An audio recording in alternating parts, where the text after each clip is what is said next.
Hi, it's Kim and welcome to another process video. Today I am working with Spectrum Sherbet from 49 and Market, and this is a layout for 49 and Market.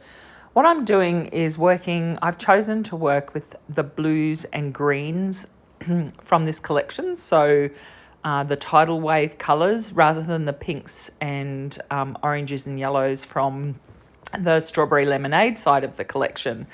So I have basically pulled out a heap of different elements from the blues and greens colours, and I'm using them to create this layout, which is going to have photos of myself and my son on it. And there's going to be no flowers on this layout. So I'm going to utilise sort of the more neutral selection in this collection.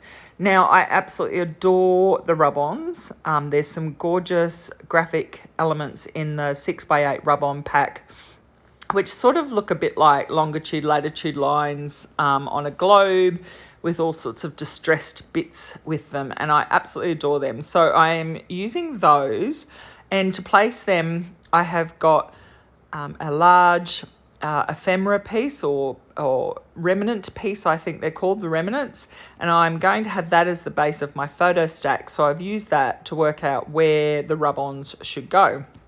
Now, they do have a tool that comes with them in the pack, but I find that they're so easy to apply. I just use my thumbnail and rub them on, and they come off perfectly. If any little, because there's so many little detailed pieces in these, like lots of little splashy dots and stuff, sometimes you miss a couple of those as you rub over it. You just put them back down and they'll come off. My wet glue is art glitter glue. So I often get asked what I prefer to use, and I have used lots of different adhesives over the years that I've been scrapbooking, and this is by far my favourite. So I'm touching this down, and as I said, this will form the base. Now I've got some more rub-ons from the 6x8 rub-on pack, and because I'm going to create a stack of these remnant pieces to put under my photos, I want to add some detail to them. So on this green one, I've put this dark teal sort of scrap of lace rub-on, and then I've got a little bit more rub-on that I'm going to put. So there's like a splash, looks like a paint splash that I've just rubbed on there to add to that rub-on in the top right corner. Now I'm using another remnant piece, and I'm going to add a strip of rub-on along the bottom of it. So it's just adding some extra detail to the layers that are forming my photo stack, because otherwise the remnant pieces are just plain colours. So that's going to line up like that. But I also want to put this film reel in. I wish I'd moved it down a bit more, but by the time I decided I wanted to move it down a bit more, it had stuck, and you will see me look at moving it, but no way, this glue sticks pretty strong. Once it grabs, you do get a little bit of latitude to move things, but once it's stuck, it's stuck. So I'm just using some offcuts of my craft foam to pop this next layer and separate it from the green behind it.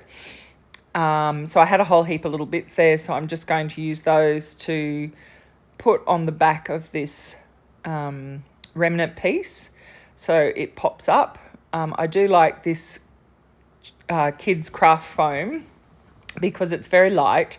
It's adhesive on one side, and on the other side I just apply my art glitter glue and it holds it in place perfectly. So that just by putting that layer of foam in there, and you could use chipboard off cart or double-sided foam tape if you've got that, or if you want it to be flat, you could totally do it flat.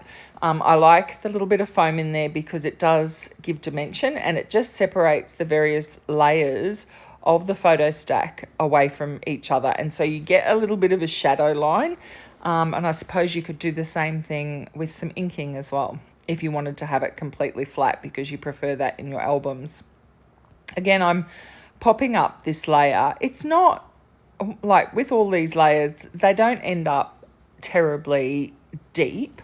And remember, there's no dimensional flowers going on this layout. So it really is only the depth of the two pieces of foam.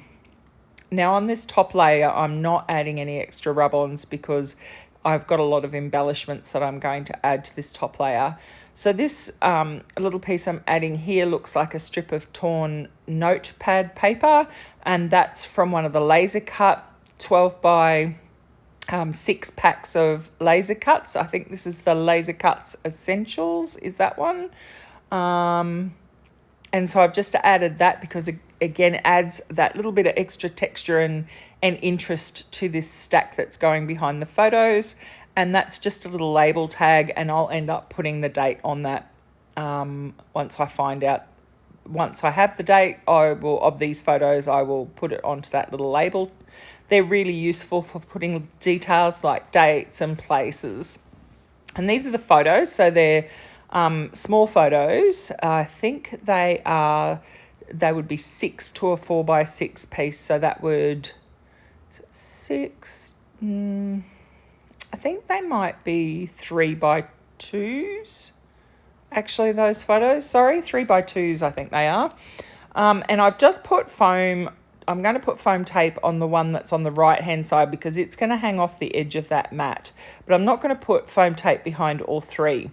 Now these pieces that I'm playing with here, I actually just used a die that I have that cuts lots of circles out of the paper, and I actually used the front cover of one of the collection packs because it had pictures of all the paper. So I just ran it through with the die, and then I got lots of bits of this punchinella type paper in all the colours that go with this collection, and I've just been using them on various layouts for Spectrum Sherbet because, of course, the front cover sheet had all the colours, so Strawberry Lemonade and Tidal Wave.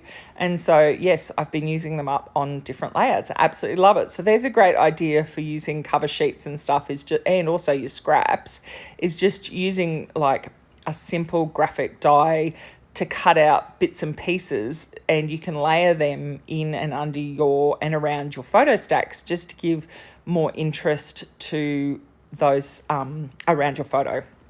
So you can see there that I'm putting the foam on this photo, and I've also put another one of the laser cuts from that Essentials pack behind that photo as well, and I'm just attaching all the photos down with wet glue. As I said, I'm not putting foam under all of them, just the one on the right, so that it sits level, because of course there's foam below the level below it, so it sits nice and flat. And you can see too that I've also put a film strip on the right hand side of the photo stack, and now I'm tucking some tickets which are from the ephemera pack underneath the photos. The title's also from the ephemera pack, and I'm just putting a little bit of foam under that so that it pops up.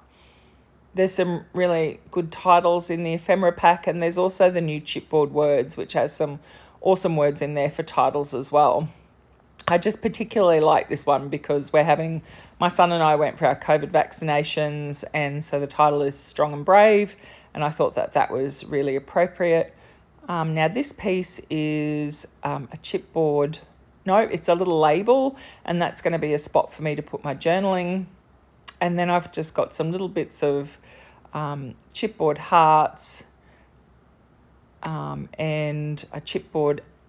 Sorry, it's not chipboard. It's from the die cut or ephemera pack with an arrow on it, and that's the little chipboard heart from the chipboard words pack. And then I've got a strip of words from the chipboard words pack, and I'm just going to put a little bit of foam tape behind that and pop it up underneath the photos. I just use the foam tape on these elements so that they sit level as they're sitting on different levels of the photo stack. So it just makes sure that they don't fall down too low. If I didn't put foam tape on it, you'd sort of lose that word strip. And then I decide to add some of the wishing bubbles, and there's some very cute little hearts in there, so I'm adding some of those, and there's a few little words. I'm just using the smaller elements from this pack just to add a final finishing touch. Now there's some close-up photos to come at the end of this, and you will see that I added a few more rubons. I added another cluster of rubons at the bottom of the layout just to balance that I felt when I was finished, that it was a little bit out of balance. So I did add some more rub-ons, which you will see. Now I'm also going to add some washi strips. Now this is the pack of multiple washi tape, and I'm using the diagonal stripe one. I'm sorry, I had this layout sitting down a little bit below the where the camera was, but you can see I'm putting the same at the top. Now it has all the colours from Spectrum Sherbet in that washi tape, but I just went through and pulled out the blue and green colours and only used them. And the same with this, which is the stitched washi tape. So it has the pink and yellow as well as the blue and green. So I just pulled out the blue and green bit and only used it, and I rewrapped the pink and yellow bit back onto the roll to use on another layout. And I'm just adding touches of those just so it looks like I've added some stitching.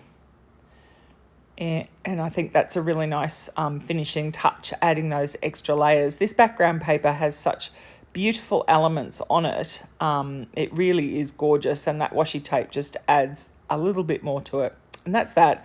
So now for the close-up photos. Thanks very much for joining me today, and I hope to see you again soon. Bye.